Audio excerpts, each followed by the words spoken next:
받으신 신앙 고백함으로 목요 새벽을 하나님 앞에 드리겠습니다. 전능하사 천지를 만드신 하나님 아버지를 내가 믿사오며 그 외아들 우리 주 예수 그리스도를 믿사오니 이는 성령으로 잉태하사 동정녀 마리아에게 나시고 본디오 빌라도의 고난을 받아사 십자가에 못 박혀 죽으시고 장사한 지 사흘 만에 죽은 자 가운데서 다시 살아나시니 하늘에 오르사 전능하신 하나님 우편에 앉아 계시다. 들으래서 산자와 죽은 자를 심판하러 오시리라. 성령을 믿사오며 영원한 공의와 성도가 교통하는 것과 죄를 사하여 주는 것 몸이 다시 사는 것과 영원히 사는 것을 믿사옵나이다. 오늘도 우리의 삶을 지도하시고 이끌어 주시며 하나님의 말씀을 따라 살아갈 수 있도록 힘있게 우리를 붙들어 주시는 하나님께 늘 감사합니다. 우리가 비록 부족하고 또 주님의 참 말씀과 모습을 오해할 때도 많지만 긍휼히 여기시고 하나님의 뜻대로 우리를 사용하시고 주의 능력 가운데 능하게 우리를 사용하여 주옵소서. 예수님의 이름으로 기도하옵나이다. 아멘. 찬송가 249장 하겠습니다. 249장.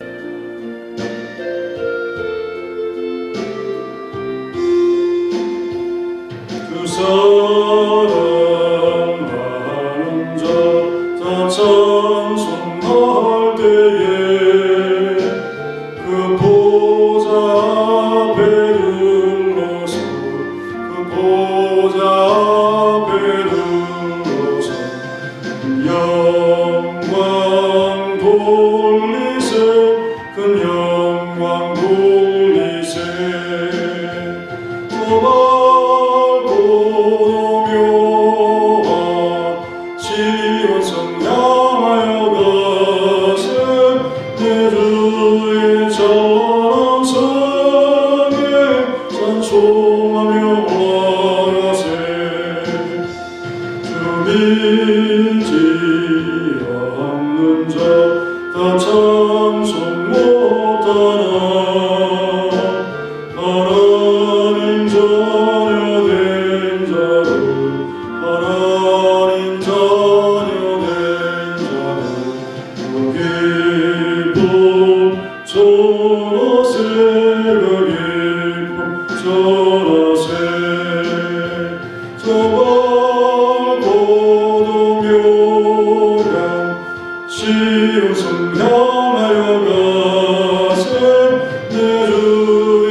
오늘 돌발 퀴즈는 요한복음 16장 1절에서 찾아보세요.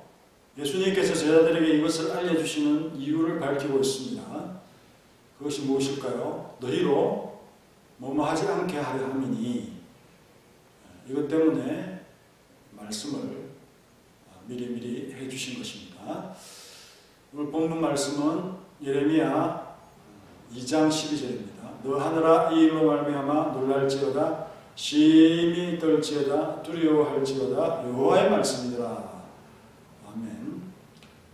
이제까지 선지자는 이스라엘이 또 유다가 하나님의 은총을 외면하고 우상 숭배의 사조에 빠진 것을 책망하였습니다.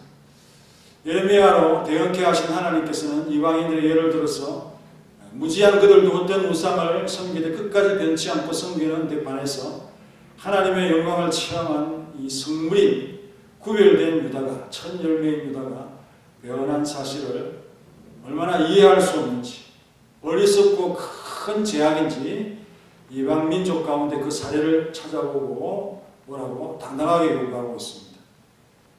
그래서 어처구니 없는 자신들의 형태와 비교하여 숙고해 보라고 하신 것이죠. 그런 민족이 있을 수가 없죠. 이 점에 선지자는 갑자기 하늘을 부르고 있는 말씀이 바로 12절입니다. 이는 예레미야뿐 아니라 선지자의 원조격인 모세도 언약의 증인으로 하늘을 불러드렸던 적이 있죠. 신명기 32장 1절에 하늘이여 귀를 기울이라 내가 말하리라 땅은 내 입의 말을 들을지어다 라고 경청할 것을 요청을 합니다. 하늘이 듣고 땅이 듣는다는 거죠. 선지자들은 자기 백성을 고발할 때나 중요한 언약을 체결할 때 이와 같은 표현을 쓰고 있는데요. 예레미야 선지자는 모든 이성을 거의 결한 얼빠진 자들을 상대로 했음을 알아차렸을 때 그는 이제 하늘을 향해서 말을 하기 시작하는 것입니다. 얼마나 인생에게 말하기가 답답한지 그 심정을 토로하는 형식이죠. 선지자들이 아무런 이해력도 갖지 않는 하늘과 땅에 말을 걸고 오히려 이성과 지식을 갖춘 인간들에 대해서는 참 버려두는 것, 고통의 어법입니다. 이사야 1장 2절에도 모세가 한 표현을 그대로 쓰고 있습니다. 하늘이여 들으라 땅이여 귀를 기울이라 여호와께서 말씀하시기를 내가 자식을 양육하였거늘 그들이 나를 거역하였도다. 자식처럼 양육을 했음에도 불구하고 그들이 아버지를 거역하는 바로 그 불충과 불효가 아니겠습니까? 선지자들은 가망이 없는 경우에 즉 인간들이 배우고자 하는 의향을 전혀 갖지 않을 때는 항상 그렇게 표현했던 것입니다. 그게 차라리 나은 심령의 토로 방법이 아니겠습니까? 얼마나 답답합니까? 그래서 예레미야 선지자도 동일한 심정으로 하늘을 향해서 놀랄지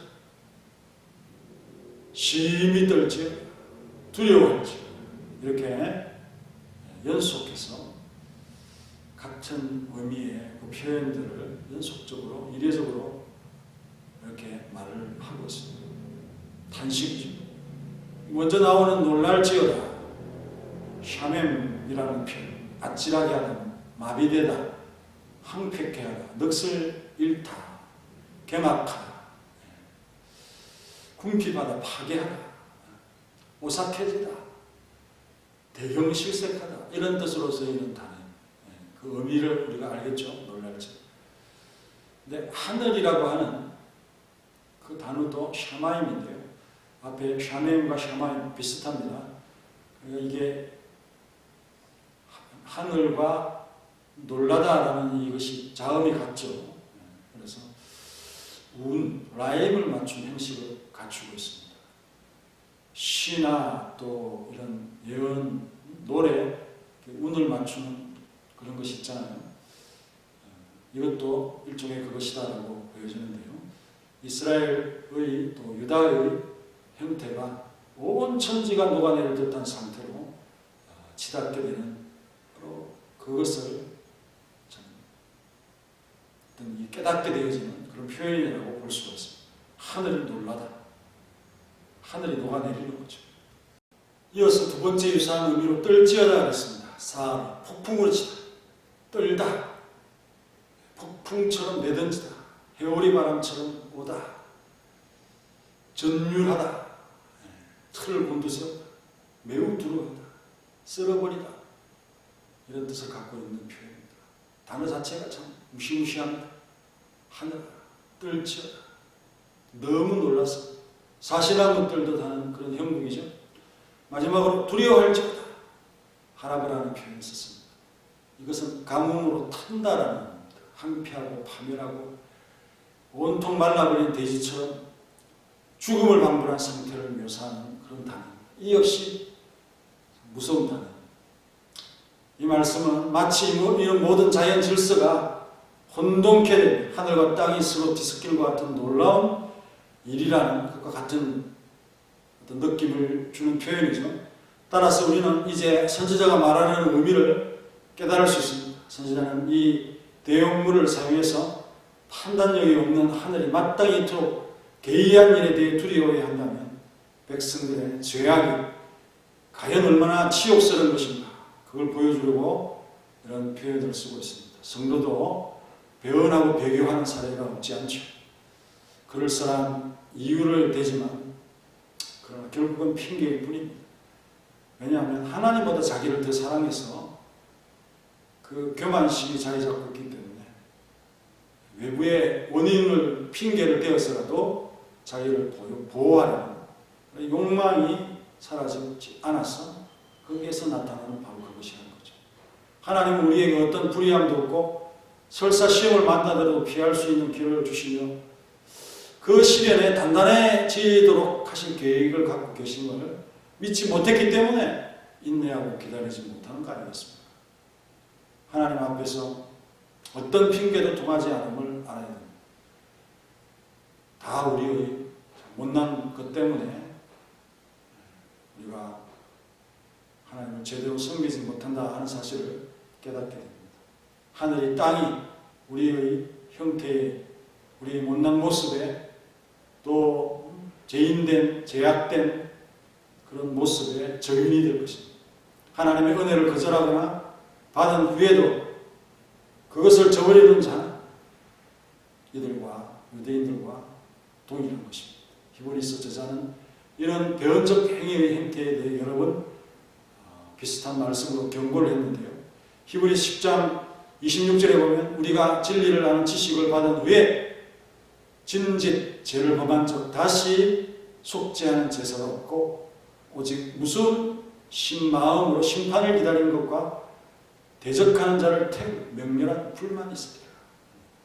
그만큼 하나님의 은혜와 사랑이 얼마나 대단한지를 깊이 인식하는 거예요. 그래서 이 무서운 범죄를, 은혜를 저버리는 일을 하지 말 것을 경고하고 있는 말씀 가운데 하늘아 두려워하라, 떨지어라, 놀랄지어다. 하늘이 녹아내리고 사시나무 떨듯이 떨고 또 마른 돼지처럼 그렇게 되어져 버리는 죽음을 방불한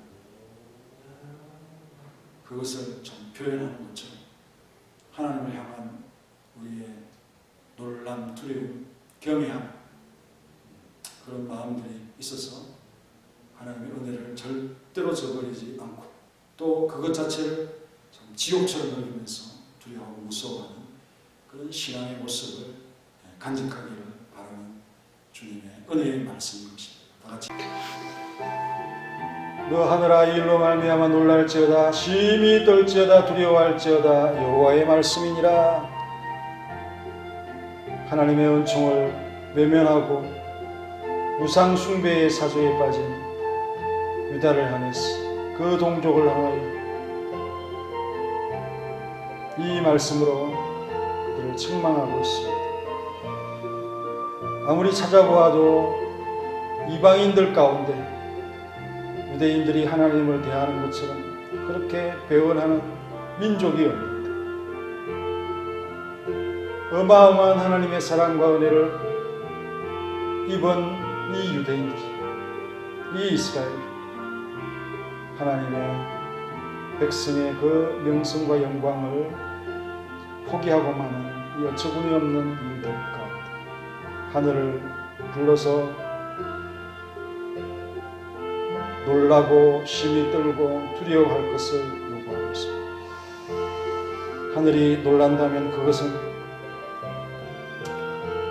정말 넋을 잃고 갱악하고 마비되는, 녹아내리는 듯한 그런 모습이 아니겠습니까? 하늘이 뜬다면 마치 폭풍 위에 해오리 바람에 사시나무 뜰듯 하는 그런 모습이 아니겠습니까? 하늘이 두려워한다면 정말 죽은 돼지처럼 말라버린 그것을 방불하는 어떤 모습을 표현하고 있습니다. 정말 이러한 모든 일들에 증인인 하늘조차도 이렇게 바라볼 수밖에 없는 무서워하고 있습니다. 경각심을 가지고 얼마나 하나님의 백성들이 제약된 치욕스러운 삶을 보이고 있는가. 오늘날의 성도들도 자신에게 어려운 일이 생기면 얼마나 그 신앙을 버리고 믿음을 버리고 교회를 떠나는지 하나님보다 자신을 더 기이 여기는 그런 마음 때문에 자신을 돌아보지 않는 현실인 것입니다. 결국 남에게 다른 것에 원인을 돌리지만 하나님을 생각한다면 어찌 우리가 그럴 수 있겠습니까? 하나님은 그런 어려움 속에서도 전혀 불의한 의도가 없이 그 모든 것들을 통과하고 더 단단해질 수 있도록 하시는 계획을 갖고 있음에도 그걸 기다리지 못하는 어리석은 사람들의 모습, 혹 우리가 하나님의 은혜를 저버리고 믿음을 배반하는 자가 되어진다면 무서운 심판과 맹렬한 불밖에 없다는 이 사실을 기억하면서 은혜 받은 자가 더 타락하면 하나님의 심판의 강도는 더 무시무시하게 다가올 수밖에 없다는 이 놀람과 두려움과 또 떨미 우리의 삶이 될 수 있도록 죄에 대한 두려움과 하나님의 은혜에 대한 큰 감사가 있는 우리 사랑하는 모든 성도들이 될 수 있도록 도와주시고 우리 부흥 집회에 큰 은혜를 주셔서 강산 목사님을 통해서 필요한 말씀을 우리에게 줄 수 있는 그 통로와 기회가 될 수 있도록 1년에 한 번 있는 은혜의 시간입니다. 꼭 우리 서문학교의 성도들이 이 말씀 앞에 겸손해지고 순종할 수 있도록 도와주옵소서. 예수님의 이름으로 기도합니다. 아멘.